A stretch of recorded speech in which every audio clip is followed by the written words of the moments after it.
নমস্কার বন্ধুরা, গতকাল আমার জন্মদিন ছিল। তোমরা অনেকেই দেখেছো ফেসবুকে পোস্ট আর ইউটিউবে আমি ভিডিও দিয়েছি যে কিভাবে আমি আমার শরীরের সঙ্গে কথা বলে ভালো ফিল করেছি। এখন জন্মদিনের শুভেচ্ছা সবাই জানিয়েছে, এটা জানতে চেয়েছে কোথায় গেছিলাম, কীরকম পার্টি করেছি, কোথায় কোথায় বেরিয়েছি ইত্যাদি ইত্যাদি।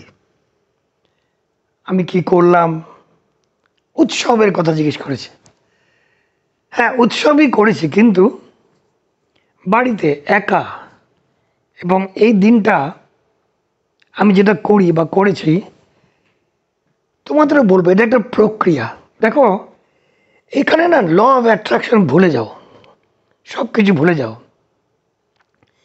আমি গতকাল যেটা করেছি, আচ্ছা আমাকে একটা কথা বলো, তোমরা দৈনন্দিন জীবনে কতবার তোমাদের নিজেদের মা বাবাকে মনে করো, বা মা বাবা কতবার মনে পড়ে? যাদের খুব শিগগিরই ইদানিংকালে তাদের মা এবং বাবা বা যে কোনো একজন তারা যদি না থাকে, তাহলে হয়তো বারে বারে মনে পড়বে। কিন্তু আমাদের মতো যাদের বয়স হয়েছে, তাদের বাবা মা তো বহুদিন আগেই মারা গেছেন, চলে গেছেন, নেই আর। তা তোমাদের মধ্যে যাদের আমার মতো অবস্থা, তাদের বাবা মা নেই, বহুদিন আগে চলে গেছে, তারা কতবার বাবা মাকে মনে করো? দিনের মধ্যে একবার? না। 7 দিনে একবার? না। 15 দিনে একবার? মাসে একবার? না। হয়তো বা বাবা মার জন্মদিন বা তিরোধান দিবসে মনে করো। আজকে আমি তোমাদের যে কথাটা বলবো, এটার সঙ্গে সেই যে একজন রামকৃষ্ণ মিশনের স্বামী বলেছিলেন, কিছু একটা আছে। আজকের ভিডিওটা ছোট ভিডিও, সেই কিছু একটা আছে। কি আছে আমিও জানি না।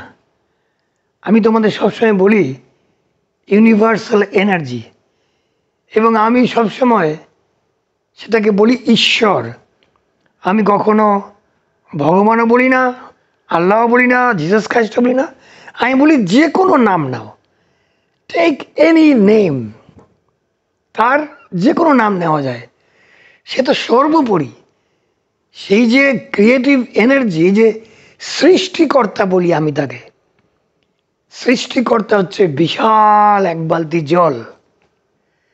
সেই এক বালতি জলের মধ্যে আমরা ডুবে আছি। আমাদের ভেতরে জল, বাইরে জল, ডান দিকে জল, বাঁয়ে জল, পায়ের নিচে জল, মাথার উপরে জল। অর্থাৎ মহান বিশ্ব ব্রহ্মাণ্ডের যে এনার্জিটা, ওই যে জলটা, সেটা কিন্তু আমাদের মধ্যেও আছে। আমাদের ছেড়ে আমাদের বাবা মারা চলে গেছে, কোথায় যাবে? কত দূর যাবে? কোথাও যেতে পারবে না। কারণ যে মুহূর্তে মনে করো আমি যখন থাকবো না, আমার দেহটা নষ্ট হয়ে যাবে। দেহের ভেতরে যে জলটা, অর্থাৎ ঈশ্বরের সেই অংশটা কোথায় যাবে? সেই অংশটা বেরিয়ে এসে আবার মহাবিশ্বের এই যে এনার্জি, মহাবিশ্বের যে জলটা, সেটার সঙ্গে মিশে যাবে।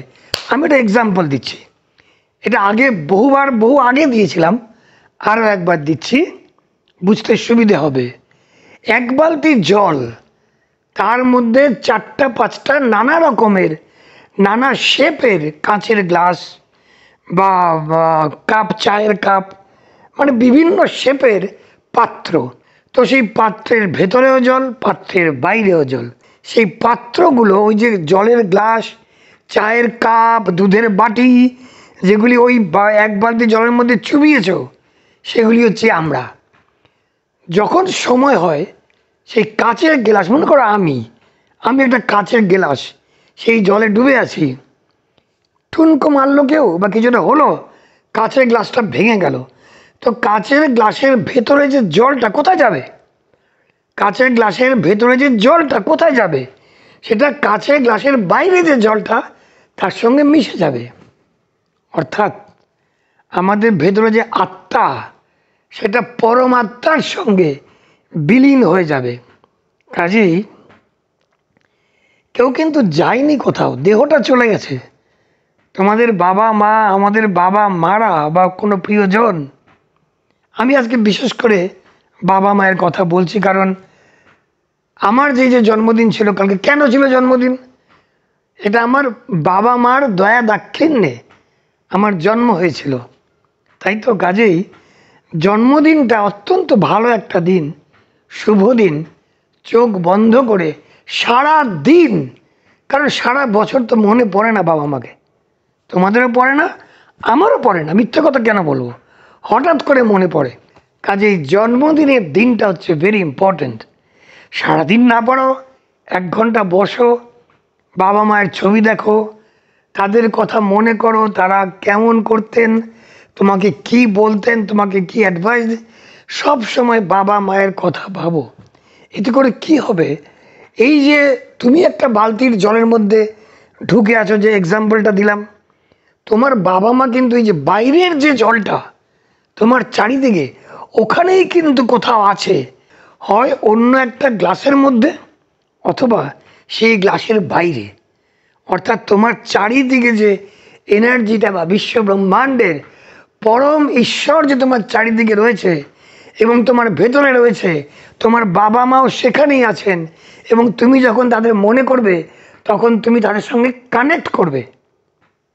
তারা যদি আবার জন্ম নিয়ে থাকেন, তাদের আত্মা বুঝতে পারবে, ওই যে শরীরের মধ্যে যে আত্মাটা আছে সেটা বুঝতে পারবে। তারা হয়তো আচার ব্যবহার পাল্টাবে না, তারা হয়তো অন্য কিছু, অন্যরকমভাবে, অন্য কোনো দেশে, অন্য কোনো ভাষায়, অন্য কোনো সমাজে জন্ম নিয়েছেন, কিন্তু তোমার যে ভাইব্রেশনটা সেখানে পৌঁছবে। আমি তো ছোট বালতির কথা বললাম, তুমি বসে আছো এখানে, তোমার বাবা মা হয়তো জন্ম নিয়েছেন স্ক্যান্ডিনেভিয়াতে, বহু দূর, কিন্তু vibration will reach there. And এই যে কানেকশনটা করলে, কেন করলে কানেকশনটা, সেখান থেকেও একটা পজিটিভ এনার্জি আসবে, যেটাকে আমরা বলি বাবা মায়ের আশীর্বাদ। সেই আশীর্বাদটা পাবে, ব্লেসিংসটা পাবে। সেই ব্লেসিংসটা বাবা মায়ের বলো বা বিশ্ব ব্রহ্মাণ্ডের বলো, সৃষ্টিকর্তার বলো, কিছু যায় আসে না। বাট তুমি তোমার জন্মদিনে এই যে বাবা মাকে মনে করার, তাদের মনের মধ্যে রেখে ধ্যান করার এই যে একটা প্রক্রিয়া, এটা তোমাকে বা তোমাদের সবাইকে প্রচুর শক্তিশালী করে তুলবে। কারণ যে আশীর্বাদটা পাবে, যে এনার্জিটা তুমি, the energy that you will drive inside you will boost your life to no end. I can tell you that.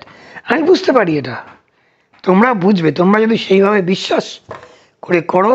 যাই হোক, সরি, আজকে আমি কোনো ল অফ অ্যাট্রাকশন বা কোনো তুরুকবাজি কোনো প্রক্রিয়া দিলাম না। আমি আজকে তোমাদের এটা বললাম যে তোমার প্রিয় আত্মার সঙ্গে connection is very very important, very important.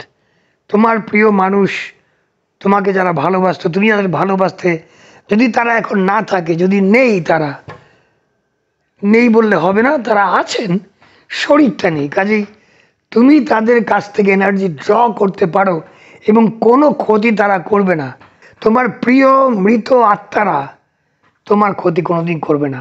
মৃত বাবার বা মৃত মার, পরলোকগত বাবা এবং মায়ের আত্মা যদি আসেনও, তোমার কোনো ভয় নেই, তোমাদের কোনো ক্ষতি করবে না।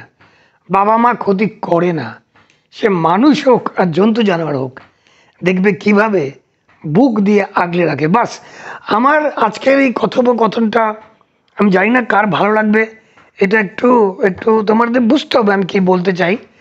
একটা শক্তি, যে শক্তিটা তোমাকে বড় করেছে যখন তারা বেঁচে ছিল, তাদের মৃত্যুর পরেও কিন্তু তুমি তাদের থেকে এনার্জি ড্র করতে পারো।